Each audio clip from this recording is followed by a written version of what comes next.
resposta da mensagem de Jesus que consolida a própria doutrina espírita. Então esta é uma das passagens mais conhecidas da história das irmãs Marta e Maria e Lázaro.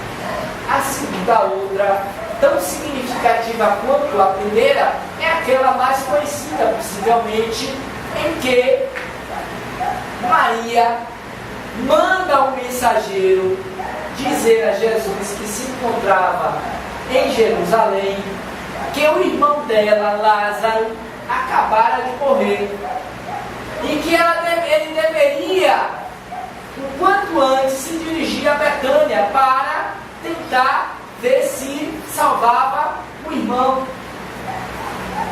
Então corre o mensageiro lá em Jerusalém para dizer: Jesus, as irmãs Maria e Marta mandam te dizer que o seu irmão Lázaro acabou de morrer. Acabou.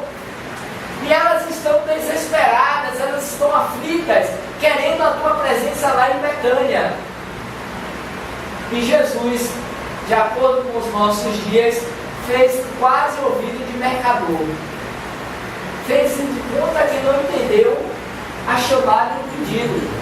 Ficou lá em Jerusalém, ali pela Judéia, por um tempo, sem se preocupar em atender o apelo desesperado daquela alma aflita, que não a conhecia e não conhecia. E Jesus ficou ainda uns 2 ou 3 dias onde ele estiveram. E as pessoas e os discípulos não compreenderam porque Jesus não atendeu aquele pedido, considerando que depois da casa de Pedro, o discípulo querido, era onde ele mais ficava, na casa de Lázaro. O próprio Lázaro é amigo direto de Jesus. Por que ele não foi ressuscitar? E é interessante que quando os discípulos questionam a Jesus o porquê daquele comportamento, ele responde conforme veremos aqui no livro que eu trouxe falando sobre essa passagem. Lázaro revive. E Jesus vai dizer aos discípulos: Lázaro não está morto, ele dorme. Olha que sacada, que percepção. De onde ele estava, Jesus, ele pôde perceber lá para adiante, numa cidade distante, que aquele homem amigo dormia apenas, não estava morto. Até que 3 dias depois, mais ou menos, ele então se dirige para a cidade em que moravam as irmãs de Lázaro, em Betânia. E a multidão, no seu encalço, seguiram-no, assim como os discípulos.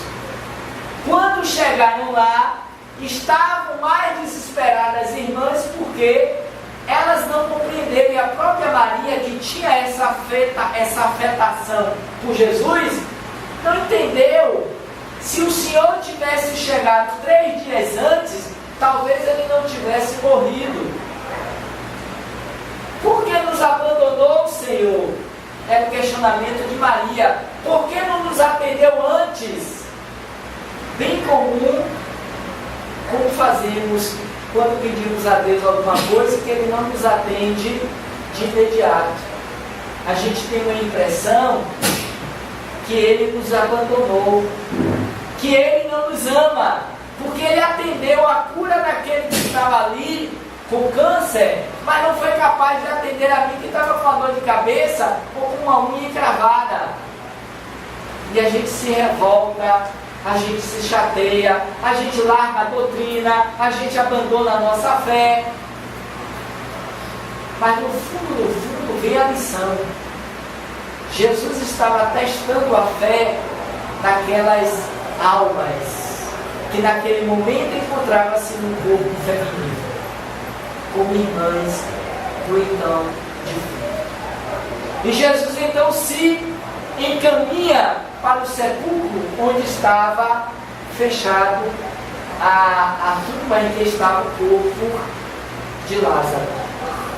E ele manda que se abrisse aquele local.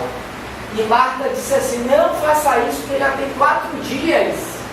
E o fedor é enorme. Ninguém vai aguentar. Jesus a olha e a repreende, questionando se ela não acreditava naquilo que ele dizia. Uma vez que ele, conforme mesmo dissera outras vezes, vinha em nome do Pai. Eu e o Pai somos um. E ele era capaz de realizar milagres.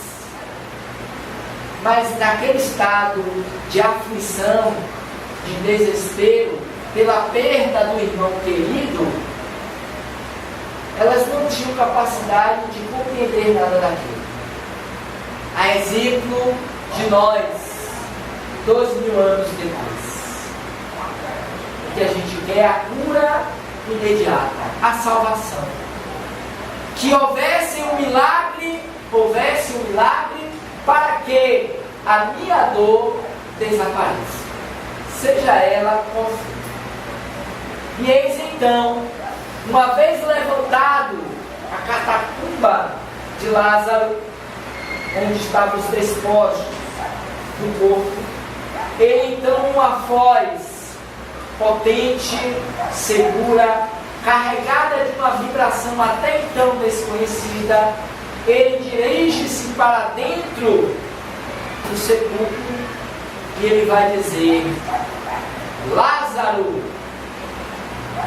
volta à vida, levanta-te e anda. E a expectativa daqueles que ali estavam ao seu redor é imensa. O que aconteceria?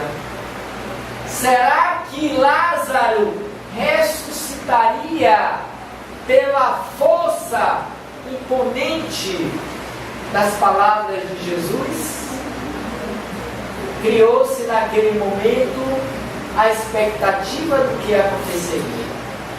E para a surpresa de todos aqueles que ali estavam, e em particular das irmãs Marta e Maria, eis que o seu irmão ressurge do entre os mortos e volta à vida.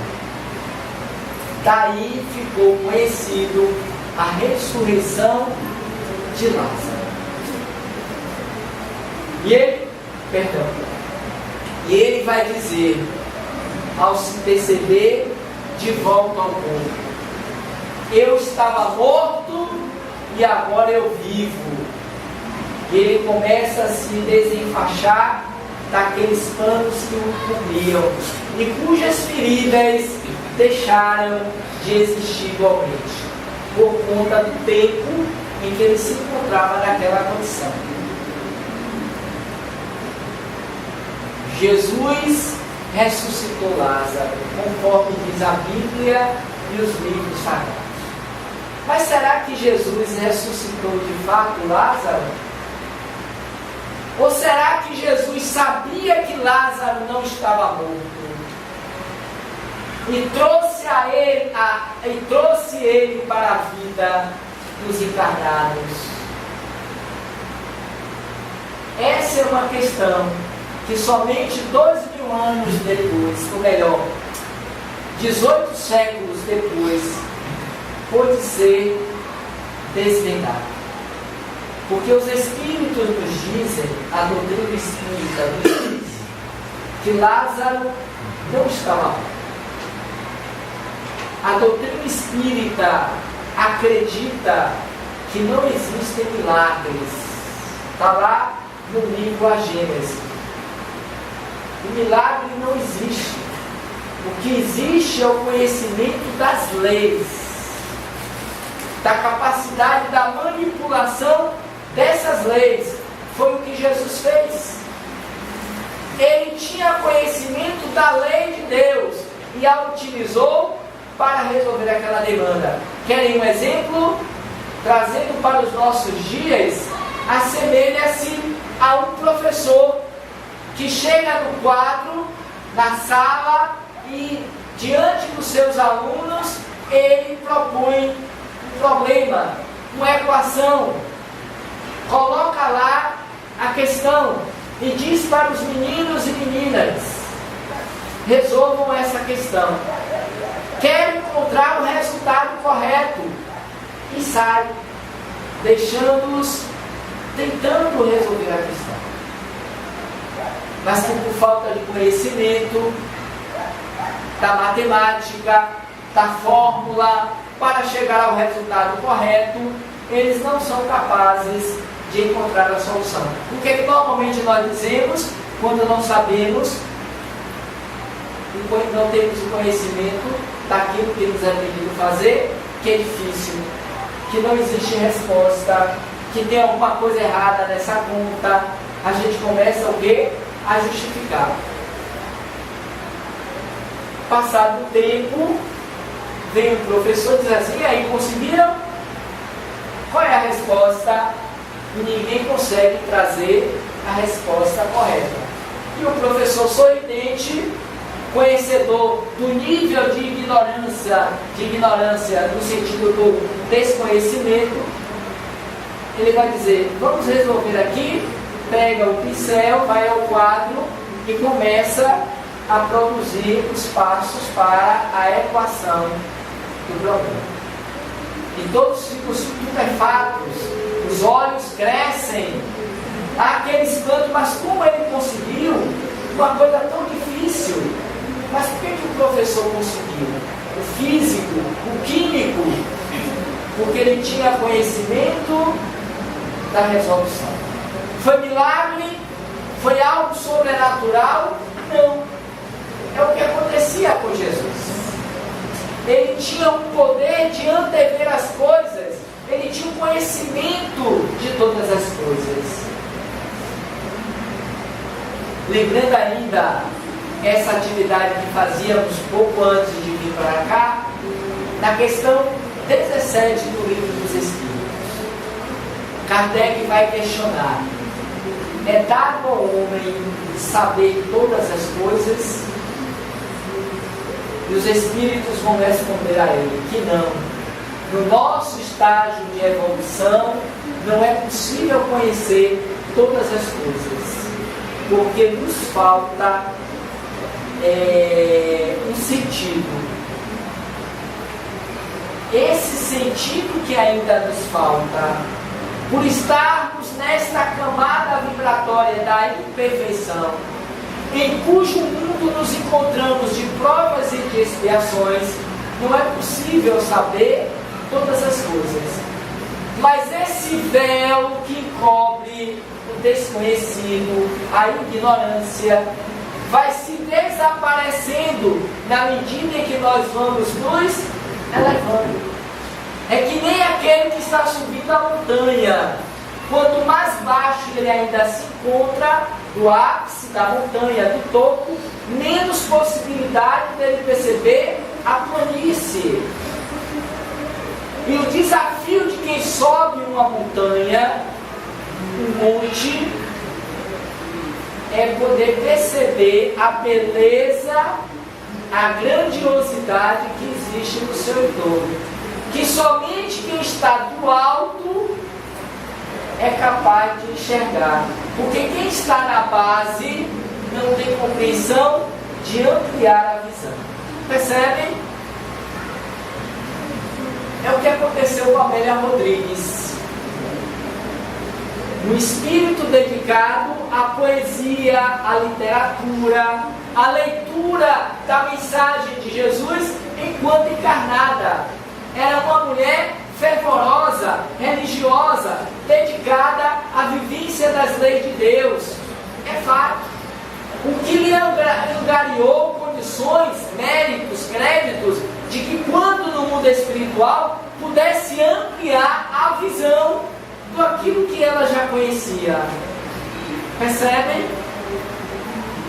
Se ela não tivesse certamente se esforçado, se dedicado à prática da vivência da mensagem do Consolador prometido, da vivência dos ensinos de Jesus, certamente ela não teria condições morais, permissão para aprofundar, subir em conhecimento sobre a vida de Jesus. Então esta passagem da vida das irmãs Marta e Maria é também significativa, porque Jesus vai ressuscitar o seu irmão Lázaro 4 dias depois do fato ocorrido. Seja uma, seja outra, ou ainda uma terceira que não trouxemos até por conta do tempo e por falta de conhecimento, é verdade. O que a gente pode extrair nesta noite a partir dessa proposta desafiadora, que é aprofundar a sonda do conhecimento em torno da mensagem de Jesus? Não outra senão a mensagem que devemos ter frente a esse momento presente desta casa de Deus. Esse ponto de luz que aqui irradia para esta comunidade, para essas almas que estão em busca